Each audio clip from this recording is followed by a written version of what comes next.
குருவே துணை. சிந்தனையை உடல் நலத்தை சீரமைத்து உயிரித்த குருவை வழங்கியே வாழ்க வளங்கள். இன்றைய அனாட்டமிக் செவிவழி தொடு சிகிச்சை என்ற ஒரு நிகழ்வுக்காக வந்திருக்கும் உங்கள் அனைவரையும் வாழ்த்தி வணங்கி வரவேற்கிறோம். வாழ்க வளங்கள். மேலும் இந்த சிகிச்சை முறையை நமக்கெல்லாம் இன்றைய நாள் முழுவதும் சிறப்பான முறையில் எடுத்துக்கொள்வதற்காக வந்திருக்கும் கீழர் பாஸ்கர் அவர்களை உங்கள் அனைவரின் சார்பிலும் திருவிகம் அவர்களை அவர்களின் சார்பிலும் எல்லாம் உள்ள இறைவனின் குருகளின் துணையோடு சிறப்பாக எடுத்து தருமாறு கேட்டு வணங்கி வாழ்த்தி வரவேற்கிறோம். வாழ்க வளங்கள். மனவளக்கலை அன்பர்கள் அனைவரும் கவனம் ஏற்கலாம். மனவளக்கலை கற்றுக்கொள்ளாத அன்பர்கள் கண்களை மூடி உங்களுடைய மூச்சு காற்றிலே கவனம் வச்சுருங்க. இல்லைன்னா உங்களுடைய இஷ்ட தெய்வத்தை மனசில் வச்சுக்கோங்க. கைகளை போட்டு மடிமையை வச்சு கண்களை மூடி நிமிர்ந்து நேராக உட்காருங்க. வாழ்க வையகம். தவம் முடிய வரைக்கும் கண்களை திறக்காம மனதை கவனிச்சுருங்க. வாழ்க வளங்கள். இறைவணக்கம். ஆதியரும் பரம்பொருள் மெய் எழுச்சி பெற்று அணுவென்ற உயிராகி அணுக்கள் கூடி மோதி இணைந்து இயங்குகின்ற நிலைமைக்கேற்ப மூலங்கள் பலவாகி அவை இணைந்து பெரிய அந்த கொடிகளாய் மற்றும் பிறப்பு இறப்பு இதை உணர்தல் இயக்கமாகி நீதிநெறி உணர் மாதராகி வாழும் நிலை உணர்ந்து தொண்டாற்றி இன்பம் காண்போம். வாழும் நிலை உணர்ந்து தொண்டாற்றி இன்பம் காண்போம். குரு வணக்கம். அண்டமத்தில் உருவெடுத்து அறிவை பெற்று அவ்வறிவு 1 முதல் 6 ஆகி கொண்டமெல்லாம் இக்குருவில் குறிப்பில்லாமல் கோடான கூடி எண்ணி அனுபவித்து பல இதை அறிய நினைந்தேனப்போ கருத்துணர்த்தி கடல் மூட்டி கருவாம் ஞான குண்டலினி மேலுணர்வு எழுப்பி குறித்து என்னை அறிவித்த குருவே அன்பை. வாழ்க வளங்கள். நாம் அமர்ந்திருக்கும் இந்த இடத்தை சுற்றிலும் நல்ல தெய்வீக ஆற்றலை நிரம்பின. நாம் அமர்ந்திருக்கும் இந்த இடத்தை சுற்றிலும் நல்ல தெய்வீக ஆற்றலை நிரம்பின. நாம் அமர்ந்திருக்கும் இந்த இடத்தை சுற்றிலும் நல்ல தெய்வீக ஆற்றலை நிரம்பின. அவற்றை ஆற்றல் உடலிலே உயிரை அலையாக பாய்ந்து நிரம்புவதென்னும் அவற்றை ஆற்றல் உடலிலே உயிரிலே அலையாக பாய்ந்து நிரம்புவதென்னும் அவற்றை ஆற்றல் உடலிலே உயிரிலே அலையாக பாய்ந்து நிரம்புவதென்னும் அவற்றை ஆற்றல் இரவும் பகலும் எல்லா நேரங்களிலும் எல்லா இடங்களிலும் எல்லா தொழில்களிலும் ஒரு துணையாகவும் பாதுகாப்பாகவும் வழிநடத்துவதாகவும் அமையுமாக. அன்னைக்கு வணக்கம். இந்த சிறப்பான ஒரு பகுதியில் கலந்து கொள்கிறோம். அனைவரும் அவர்களுடைய அன்னையை வணங்கிக் கொள்வோம். தந்தைக்கு வணக்கம். அதே போல அப்பாவையும் வணங்கிக்கலாம். அவருடைய ஆசான் கருத்தை நான் ஏராசி மகிழ்ச்சி அவர்களுக்கு வணக்கம். மனவளக்கலை கிடையாத அன்பர்கள் விரும்பிய இஷ்ட தெய்வத்தை வணங்கிக் கொள்ளலாம். தவம் துரியம் துவக்கம் ஆகிய பயிற்சி எடுக்காத அன்பர்கள் மூச்சு காற்றிலே கவனம் வச்சுங்க. பயிற்சி எடுத்த அன்பர்கள் மனதை குருமத்தை வைத்து மன முன்கேற்புகளையே கவனிக்க.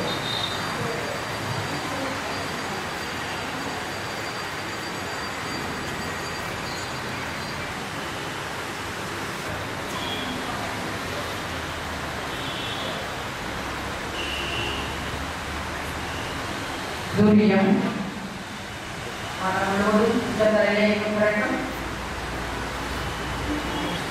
வாழ்க வளங்கள். கலத்தை நேரத்தை மேற்கொள்வோம்.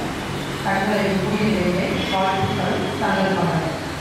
சங்கல்பம் அவற்றை ஆற்றல் கருவினால் உடல் நலம் நீராயும் நிறை செல்வம் உயர் புகழ் மெய் ஞானம் ஓங்கி வாழ்வோம்.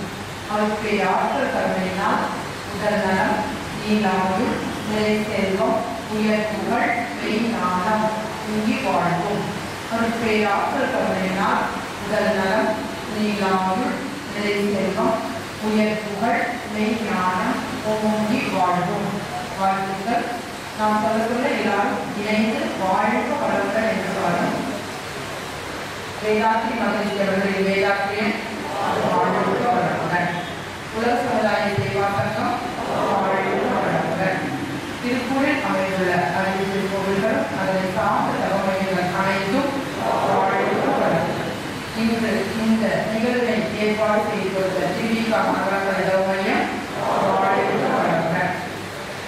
அனாக்கலை செவி வழி பொது சிகிச்சை இங்கே சிறப்பாக நடைபெற வாழ்க வளங்கள். அனாக்கலை செவி வழி பொது சிகிச்சை என்ற நிகழ்வை எல்லா இடங்களிலும் நடத்தி கொண்டிருக்கும் திரு வீரர் பாஸ்கர் அவர்கள் வாழ்க வளங்கள். இன்று நடைபெறும் இன்றைய நிகழ்வு சிறப்பாக நடைபெற வாழ்க வளங்கள். இந்த நிகழ்வினை மனமுந்து ஏற்பாடு செய்த நல் உள்ளங்கள் அனைவரும் வாழ்க வளங்கள். வாழ்க வளங்கள். இவர்களுக்கு பண்பாடு. நான் எனது வாழ்நாளில் யாருடைய மனதிற்கும் துன்பம் தரமாட்டேன். துன்பப்பட்டவர்களுக்கு என்னால் முடிந்த உதவிகளை செய்வேன். நான் எனது வாழ்நாளில் யாருடைய உடலுக்கும் மனதிற்கும் துன்பம் தரமாட்டேன். துன்பப்பட்டவர்களுக்கு என்னால் முடிந்த உதவிகளை செய்வேன். நான் எனது வாழ்நாளில் யாருடைய உடலுக்கும் மனதிற்கும் துன்பம் தரமாட்டேன். துன்பப்பட்டவர்களுக்கு என்னால் முடிந்த உதவிகளை செய்வேன். வாழ்க விவேகம், வாழ்க விவேகம், வாழ்க வளங்கள். நம் மனதில் அமைதி நிலவட்டும். நம்மை சுற்றிலும் அமைதி நிலவட்டும். உலகம் முழுவதும் அமைதி நிலவட்டும். அமைதி, அமைதி, அமைதி. இந்த இரண்டு கட்டளை செய்யப்படலாம். வாழ்க வளங்கள். இந்த நிகழ்ச்சி இங்கே ஏற்பாடு செய்த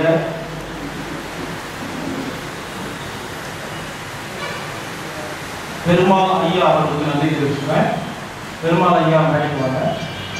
மணிகண்டன் ஐயா, பொன்மூர்த்தி ஐயா, திரிகா நகர் மாணவர்களை மன்றத்தில் பொறுப்பாசிரியர் இருக்கிற பெருமாள் ஐயா அவர்களுக்கு தான் அவங்களுக்கு ஏற்பாடு பண்ணியிருக்கிறாரு. ஐயா அவர்களுக்கு நான் நன்றி தெரிவிச்சுக்கிறேன். மற்றும் பொன்மூர்த்தி ஐயான்னு ஒருத்தர் அவர் இன்னும் வரலைக்கு வந்துட்டு இருக்காரு. 3 பேர் சேர்ந்து அந்த நிகழ்ச்சி ஏற்பாடு பண்ணியிருக்காங்க. ஒரு இடத்துல ஒரு 500 பேர்த்த உட்கார வைக்கிறதுங்கிறது சாதாரண விஷயம் கிடையாது. அது ஏற்பாடு செய்த அனைவருக்கும் சில அம்மாக்களும் உதவி செஞ்சுருக்காங்க. அந்த அம்மாக்களுக்கும் ஐயாக்களுக்கும் நன்றி தெரிவிச்சுக்கிறேன். இப்போ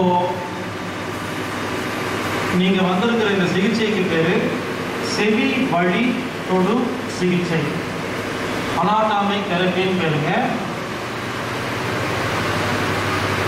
இது வரைக்கும் நோய் வந்து என்ன பண்ணுவீங்க? ஒரு டாக்டரை போய் பார்ப்பீங்க.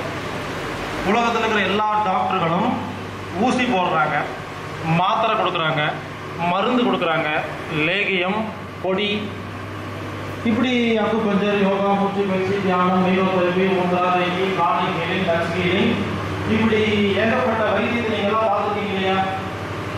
ஆனால் இன்னைக்கு வந்திருக்கிற இந்த வைத்தியத்தில் மருந்து மாத்திரையே கிடையாது.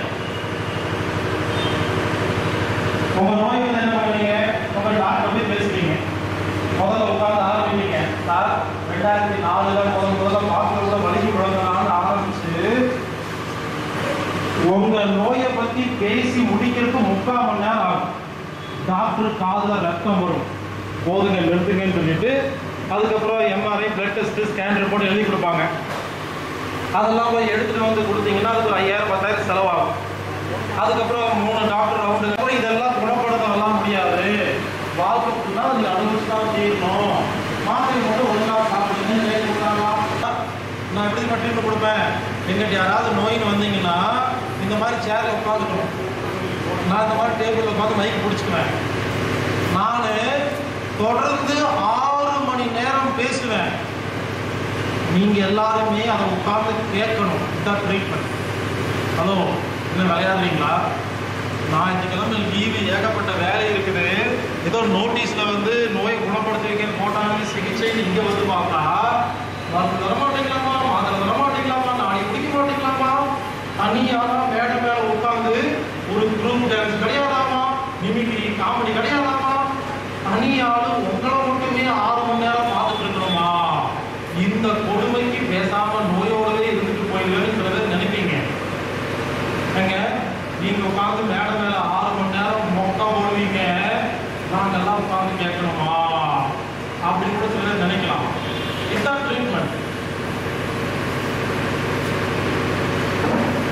சிகிச்சையே நான் பேசுற வார்த்தைகளை நீங்க கேட்கறதா சிகிச்சை.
ஒரு மனிதனாக இருந்தால் உடம்புடுக்கிற எல்லா உறுப்புக்கும் தினமும் லேசா அசைவு கொடுக்கணும். அப்பதான் ஆரோக்கியமா இருக்க முடியும். நம்ம உடம்புல எவ்வளவு ஜாயிண்ட் இருக்கு தெரியுங்களா? 11 ஜாயிண்ட் இருக்கு. 1 கால் விரல்கள், 2 கணுக்கால், 3 மூட்டு, 4 இடுப்பு, 5 முதுகெலும்பு, 6 ஷோல்டர், 7 கை மூட்டு, 8 மணிக்கட்டு, 9 கை விரல்கள், 10 கழுத்து, 11 தாடை. இந்த 11 ஜாயிண்டையும் டெய்லி யாரும் ஒழுங்கா அசைச்சு விட்டீங்களோ லிம்பாட்டிக் சிஸ்டம் ஒழுங்கா ஓடி போய் எல்லா நோயும் குணப்படுத்தும். பேசுங்க, இதுக்கு காப்பிரைட்லாம் கிடையாது. இது ஒரு நல்ல விஷயம். யார் வேணாலும் எங்க வேணாலும் பேசலாம். உலகத்தில் எல்லாத்துக்கும் போய் சேரணும். அதனால தயவு செய்து இந்த விஷயத்தை எல்லா மக்களுக்கும் கொடுங்க. யான் பெற்ற இன்பம் பெருமை உங்களுக்கு கொடுக்கும் பொழுது அவங்களுக்கு கொடுத்தா நல்லா இருக்கும்.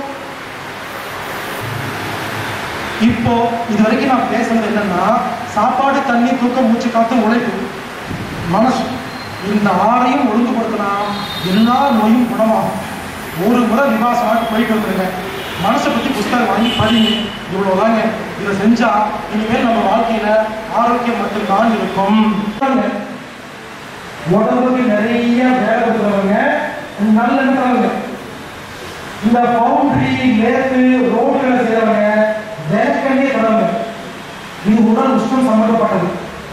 மறுபடியும் சொல்றேன், உடல் உழைப்பே இல்லாதவங்க தேங்காயில தவறனா சூடு மீடியமா ஒர்க் பண்றவங்க நல்லெண்ணெய், ஓவரா ஒர்க் பண்றவங்க விளக்கெண்ணெய் தவறனா உடல் உஷ்ணம் மெயின்டைன் ஆகும்.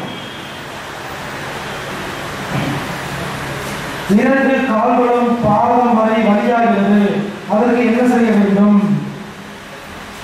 நம்ம சொல்ற எல்லா விஷயத்தையும் ஒழுங்கா பண்ணீங்கன்னா எப்பேற்பட்ட வழியும் காணாம போயிடும். இருந்தாலும் சில ஐடியா சொல்றாங்க.